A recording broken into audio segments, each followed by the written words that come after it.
Video ke-62 berjudul, Apakah Hakikat Itu Dalam Ajaran Tritunggal?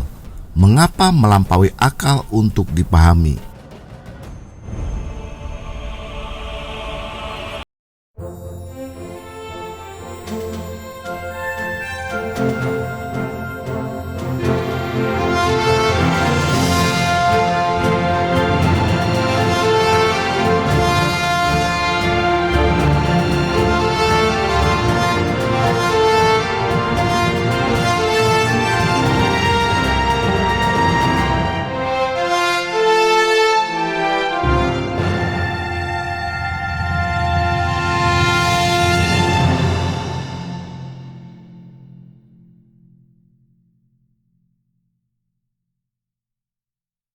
Apa hakikat atau jenis saya itu? Makhluk apa? Bukan identitas pribadi saya. Mengapa makhluk luar angkasa itu menanyakan apa, bukan siapa? Karena makhluk itu melihat hakikat atau jenis saya itu berbeda dengan dirinya. Dan jika saya ditanya siapakah saya, maka otomatis saya akan menjawab, saya adalah Awi, karena saya ditanya mengenai identitas pribadi saya. Jadi antara hakikat atau jenis suatu makhluk dengan pribadi merupakan dua hal yang berbeda, meskipun ada di dalam satu kesatuan di dalam suatu makhluk. Dalam hal ini saya disebut sebagai makhluk berjenis manusia. Demikian juga kita bisa memahami makhluk pencipta alam semesta ini yang berhakikat atau berjenis Allah yang bernama Yahweh. Makhluk berhakikat atau berjenis Allah ini memiliki hakikat berkualitas sebagai Allah, yaitu kekal, maha kuasa, maha hadir, dan lain-lain kualitas ilahi yang dimilikinya. Sedangkan dari sisi pribadinya, makhluk berhakikat Allah ini terdiri dari 3 pribadi yang terpisah dan berbeda, yaitu pribadi Bapa, pribadi Putra, dan pribadi Roh Kudus. Jadi arti singkat pemahaman Tritunggal adalah satu hakikat Allah dengan 3 pribadi ilahi yang masing-masing setara di dalam kualitas ilahi yang dimilikinya. Yang esa adalah hakikatnya, sedangkan yang 3 adalah pribadinya. Tentunya ketika saya sampaikan pemahaman singkat Tritunggal itu, banyak orang tidak bisa memahaminya dengan logika, yaitu bagaimana ada satu Allah yang esa dengan 3 pribadi yang berbeda dan terpisah. Memang memahami sisi hakikat kealahan, yaitu bagaimana satu hakikat bisa menjadi 3 pribadi, di luar kemampuan akal kita untuk memahaminya. Mengapa manusia tidak bisa memahami secara utuh hakikat kealahan? Pertama, kita adalah ciptaan yang sedang mencoba mengerti dan memahami Sang Pencipta yang memiliki hakikat berbeda dengan kita sebagai ciptaan. Kita sebagai manusia sangat mudah memahami dan menganalisa sesuatu yang kita cipta sendiri. Misalnya mobil bisa kita pahami dan mengerti mekanisme kerjanya karena memang ciptaan manusia. Tetapi ketika kita mencoba untuk memahami pencipta kita, yaitu hakikat Allah, maka adalah wajar dan masuk akal jika kita tidak mungkin memahami Allah seutuhnya. Sebaliknya, jika ada suatu agama yang mengatakan bahwa Allahnya itu bisa dipahami seutuhnya, maka pasti Allah tersebut adalah ciptaannya sendiri, maka ia bisa memahaminya. Jadi karena hakikat kita sebagai manusia berbeda dengan hakikat Allah, yaitu salah satunya adalah roh, bukan materi, maka wajar jika kita tidak memahaminya, karena memang kita tidak pernah melihatnya, bukan? Kedua, Alkitab sendiri mengatakan di Yesaya 46 ayat 5 dan 9, kepada siapakah kamu hendak menyamakan aku, hendak membandingkan dan mengumpamakan aku, sehingga kami sama? Ingatlah hal-hal yang dahulu dari sejak purbakala. bahwasanya akulah Allah dan tidak ada yang lain. Akulah Allah dan tidak ada yang seperti aku. Jika tidak ada yang dapat dipersamakan dengan Allah dan tidak ada Allah yang lain selain Ia, maka dengan demikian Allah itu adalah Allah yang satu-satunya. Di dalam buku Stephen Tong, Allah Tritunggal halaman 15 mengatakan proses cara kita memahami sesuatu. Buku itu mengatakan, biasanya kita mengerti sesuatu itu mempunyai persamaan dengan sesuatu yang lain, sehingga melalui persamaan itu kita menemukan analoginya. Karena ada persamaan, kita mempunyai jembatan analogi untuk pengertian kita, sehingga dari sesuatu yang sudah dimengerti, kita loncat ke sesuatu yang belum mengerti. Akhirnya kita mengerti semuanya. Lebih lanjut, buku itu mengatakan, tetapi hal ini tidak dapat diterapkan di dalam usaha mengenal Allah, karena Allah adalah yang satu-satunya. Di dalam kita ingin mengerti Allah, kita tidak menemukan pembandingnya, tidak ada persamaannya, sehingga kita bisa mengerti dengan rasio sepenuhnya. Untuk memperjelas poinnya itu, buku yang sama memberikan contoh. Misalnya kita mencari makanan tahu di pelosok Afrika, di mana belum ada orang yang tahu apa itu tahu. Kemudian kita berusaha menjelaskan apa itu tahu, yang berwarna putih, bentuknya kotak persegi. Lalu orang di sana memberikan sehelai kertas. Kita berusaha menjelaskan lagi, bukan itu, yang agak tebal dan empuk. Lalu diberikan sepotong karet busa berwarna putih. Ditambah penjelasan lagi, yang bisa dimakan. Orang di sana semakin bingung. Makin diperjelas, makin kacau pikiran mereka. Kita kehabisan akal menjelaskan apa yang dimaksud dengan tahu, karena di sana memang tidak ada konsep mengenai tahu. Sepanjang sejarah dan tradisi mereka tidak ada tahu. Sampai pada suatu ketika, kalau kita berusaha membawa tahu ke sana dan memperlihatkannya kepada mereka, barulah mereka mengerti. Pada saat itu ia akan berkata, "Oh, sekarang saya tahu."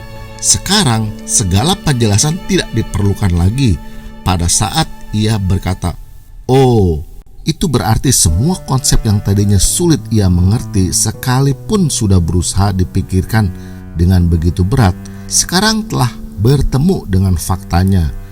Jadi, pemahaman tentang hakikat Allah bukan sesuatu hal yang tidak masuk di akal, di luar logika, sehingga tidak sesuai dengan hukum alam.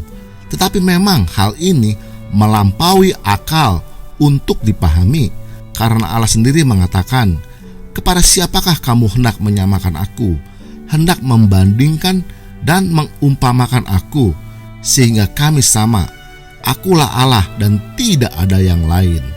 Nah, saya percaya semuanya akan menjadi jelas saat nanti kita berjumpa dengan Allah langsung di surga, karena saat itu kita telah mengenakan suatu tubuh kemuliaan, suatu tubuh yang berbeda keadaan dan kondisinya dengan tubuh yang kita miliki sekarang. Di saat itulah kita bisa mengerti apa maksud di dalam satu hakikat Allah yang esa terdapat 3 pribadi ilahi. Lalu jika hakikat Allah di luar kemampuan akal manusia untuk memahaminya, apakah berarti manusia tidak bisa memahami Allah Tritunggal? Sangat bisa. Caranya, Allah itu memiliki 2 unsur, yaitu hakikatnya dan pribadinya. Dan yang di luar kemampuan manusia untuk memahaminya terletak pada masalah bagaimana satu Allah yang esa ini memiliki 3 pribadi ilahi. Bagaimana hubungan 3 pribadi ilahi itu berada di dalam satu hakikat Allah tidak dicatat di dalam Alkitab. Oleh karena itu melampaui akal manusia untuk dipahaminya. Nah, ada 3 dimensi yang kita bisa pahami tentang Allah Tritunggal yang dinyatakan oleh Alkitab, yaitu pertama dimensi hakikat Allah, yaitu maha kuasa, maha hadir, kekal, maha tahu, dan lain-lain kualitas Allah ini jelas dicatat di dalam Alkitab.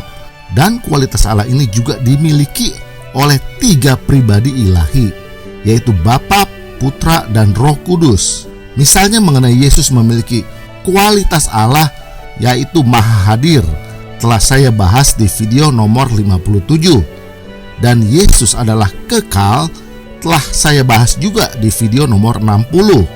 Dimensi kedua adalah dari sisi tiga pribadi yang masing-masing adalah Allah Bapa, Putra, dan Roh Kudus.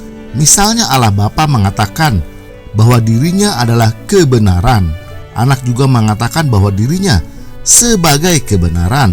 Dan Alkitab juga menyatakan bahwa Roh Kudus juga adalah roh kebenaran. Mengenai hal ini akan dibahas kemudian agar Anda bisa melihat keselarasan dan kesesuaian di antara tiga pribadi ilahi tersebut. Ketiga adalah unsur karya Allah Tritunggal yang dinyatakan dalam Alkitab. Misalnya bagaimana Allah Tritunggal mencipta alam semesta ini secara bersama-sama. Karya keselamatan yang dikerjakan juga secara bersama-sama, dan lain-lain karya Allah Tritunggal yang akan kita bahas kemudian. Jika Anda seorang Kristen dan beroleh berkat dari channel ini dan ingin memberikan dukungan semangat kepada saya untuk terus membongkar kesesatan ajaran saksi Yehova, silakan subscribe dan tekan loncengnya untuk memperoleh video berikutnya. Dan jika Anda menyukai topik video ini, silakan like.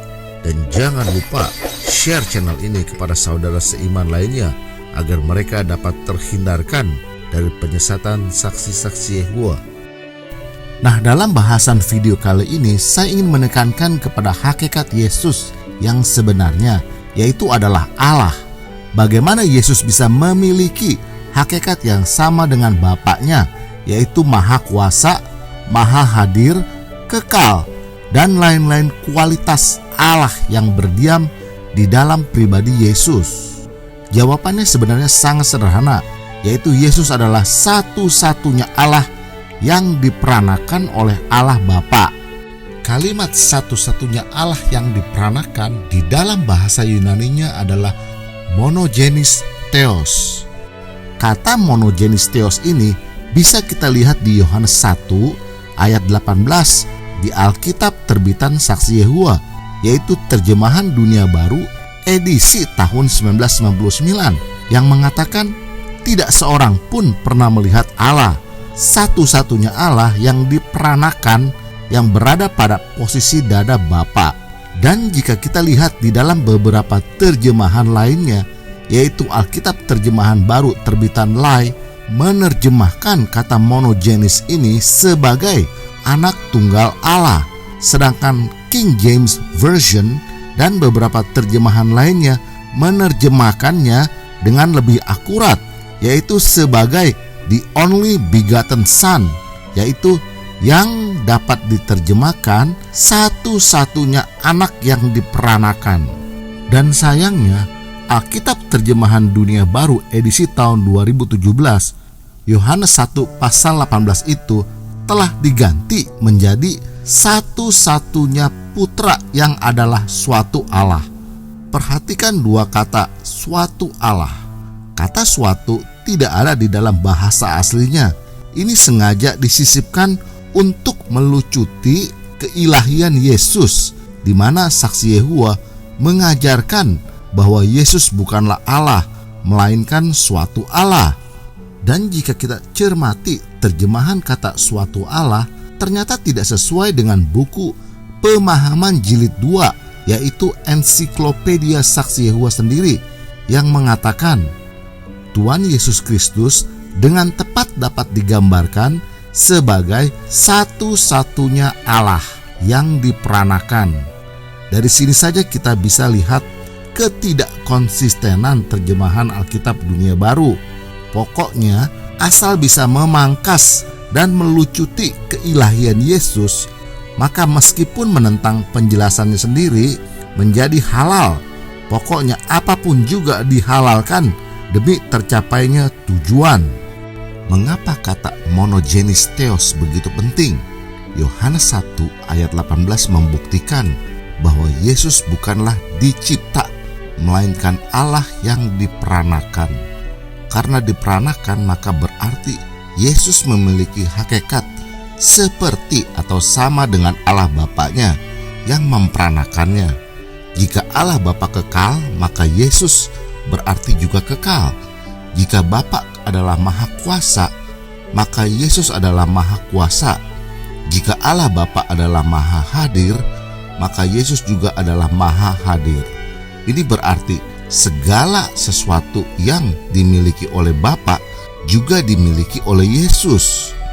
Oleh karena itu di Yohanes 16 ayat 15 Yesus mengatakan, segala sesuatu yang Bapa punya adalah aku punya.